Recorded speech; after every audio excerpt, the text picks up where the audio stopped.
লাইফে ups and downs আসবে, that's part and parcel of everybody's life. ভারতের প্রধানমন্ত্রীও election হারে, ক্লাসের লাস্ট বয়ও ফেল করে, সচিন তেন্ডুলকরও 100 করে, সচিন তেন্ডুলকর 10টা ম্যাচে ফেলও করে। সচিন তেন্ডুলকর ভারতের হয়ে 700 ইনিংস খেলেছে, 700 সেঞ্চুরি করেছে 100টা, তার মানে বাকি 600টা ম্যাচে তো সে 100 করেনি। But every time he has turned out for India, he has believed that he will succeed. এর মূল কারণ হচ্ছে যে everybody will fail, but you have to come out of failures. You know, there will be an exam in school, there will be a pre-semester exam in school where your results will not be good. Maybe you have not studied enough. But that doesn't mean যে পরের সেমিস্টারে তোমার যে results হবে that will not be good. It will exactly depend on what you do from that semester to the next semester. So don't put your head, your shoulder, your belief down with failures, because failures will come. There is nobody in the world who has not failed.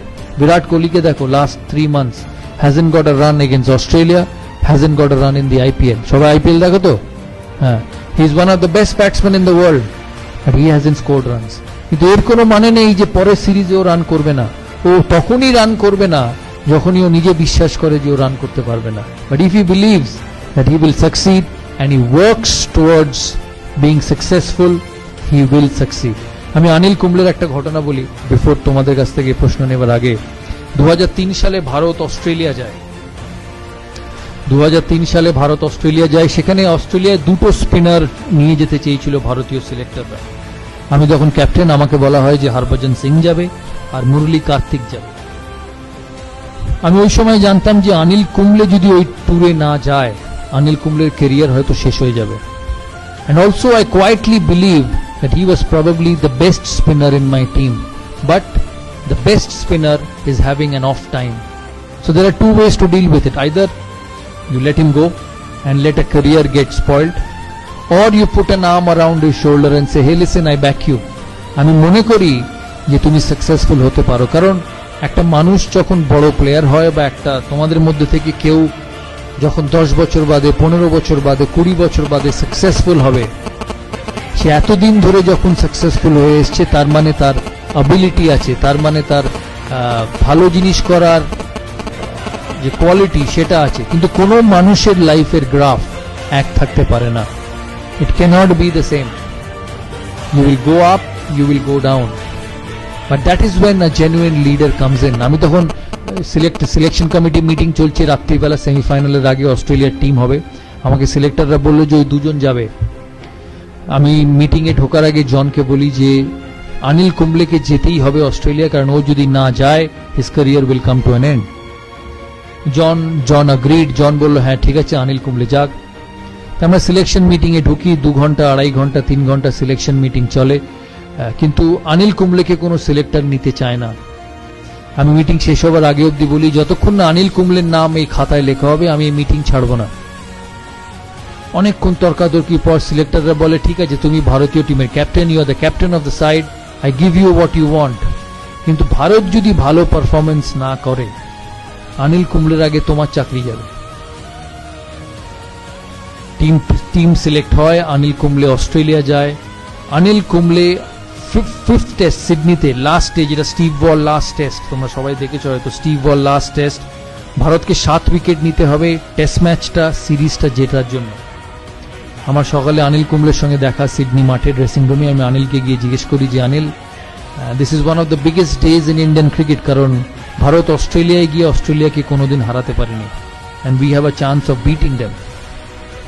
তখন আমি বললাম what should I do? 90 over সারাদিনের খেলা, আমাকে 7টা wicket নিতে হবে, এরপরে series শেষ, how do I go about? আমাকে একটা কথা বললো যে তুমি you worry about the 45 overs from the other end, and I will look after the 45 overs from this end, because he is such a champion. Anil Kumble, আমরা ওই সিরিজে এত ভালো খেলি, আমার এখনো মনে আছে অস্ট্রেলিয়াতে যখন 5th টেস্টের পরে সিডনি, এরা মিডিয়া রুম এত বড় ছিল, আমি মিডিয়া রুমে ঢুকি, মিডিয়া কনফারেন্সে আমি হঠাৎ ঢুকে দেখি শুধু হাততালি। আমি অবাক হয়ে যাই ফার্স্টে যে কেন এত হাততালি দিচ্ছে, কি কারণ? অস্ট্রেলিয়ার এক মিডিয়া আমাকে বলে যে we are extremely proud of the Indian team, যে লাস্ট 15 বছরে অস্ট্রেলিয়ান ক্রিকেট এত শক্ত ছিল যে কেউ কম্পিট করেনি। You are one of the only side who not only competed but you beat us at home. আর এটা পসিবল ছিল because of Anil Kumble. He finished as the highest wicket taker of the season, and ওই বছর Anil Kumble 75টা wicket পেয়েছিল, যেটা ও ক্যারিয়ারে কোনোদিন পায়নি। এই কথার মানে হচ্ছে যে even a champion, even the best will go down, even the best will have tough times, but if you want to be a leader, if you want to be someone who actually turns around people, you have to put an arm around him and say, hey listen, I support you. আমি বিশ্বাস করি যে তুমি আমার টিমকে এগিয়ে নিয়ে যেতে পারবে, and it works like magic. তাই এই কথাগুলো বললাম, তোমরা মাথায় রেখো। তোমাদের কি প্রশ্ন আছে আমাকে জিজ্ঞেস করো, লজ্জা পাবে না, কারণ আমি তো বারবার সেরকম কথা বলতে পারবো না। তাই this is one time opportunity for all of you. জানি অনেকক্ষণ বলে ফেললাম, প্রায় 50 মিনিট হয়ে গেল। তোমরা বলো, তোমরা কি জানতে চাও? বাট বিফোর আই ফিনিশ আমি একটা কথা বলতে চাই যে আমি এর আগে কোনোদিন কোনো ইনস্টিটিউটের অ্যাম্বাসেডর হইনি। This is the first time. আমি প্রায় 100টা ব্র্যান্ড এন্ডোর্স করেছি, কোক থেকে, এই কোক, পেপসি, যা বলবে সব। দাদার ছবি হয়তো তোমরা সারা কলকাতার কোনো না কোনো হোর্ডিং এ দেখেছো। But one of the main reason of me being a part of this institute is to see your career grow. তাই আমার অ্যাসোসিয়েশন এই ইনস্টিটিউটের সাথে সাকসেসফুল তখনই হবে যখন তোমাদের ইনস্টিটিউটের চিফ ট্রাস্টি, তোমাদের প্রিন্সিপাল 1 বছর বাদে, 2 বছর বাদে বা 3 বছর বাদে যখন আমার সঙ্গে ফোনে কথা হবে, তখন যাতে বলতে পারে যে দাদা আপনি আমাদের ইনস্টিটিউটের সাথে ইনভলভ হয়েছিলেন, we have produced some scholars from this institute, and that will only happen because of you. খেলাধুলায় কোচ, পড়াশোনায় teacher can teach you, can tell you what to do, but what you become, what you do is up to you. দেখবে বাড়িতে মা যখন রেগে যায় প্রায় বলে যে আমি তো ঘোড়াকে জল অবধি নিয়ে যেতে পারি, আমি তো জল খাওয়াতে পারবো না। So it's the same thing. টিচাররা পড়াবে, কোচ তোমাকে বলবে কি ঠিক করতে হবে, কিন্তু ভালো কি খারাপ, brilliance will only be obtained by you. তাই এখানে তোমরা হচ্ছে দ্য মোস্ট ইম্পর্ট্যান্ট। আমি তোমাদের চিফ ট্রাস্টিকে আমি রিকোয়েস্ট করেছি যে আমি অ্যাটাচড হয়েছি এখানে।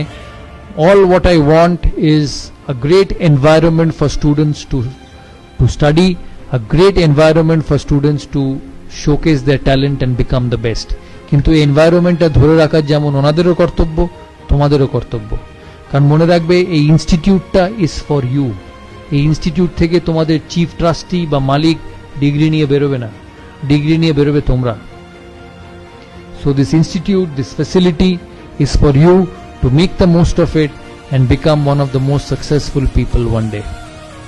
Thank you.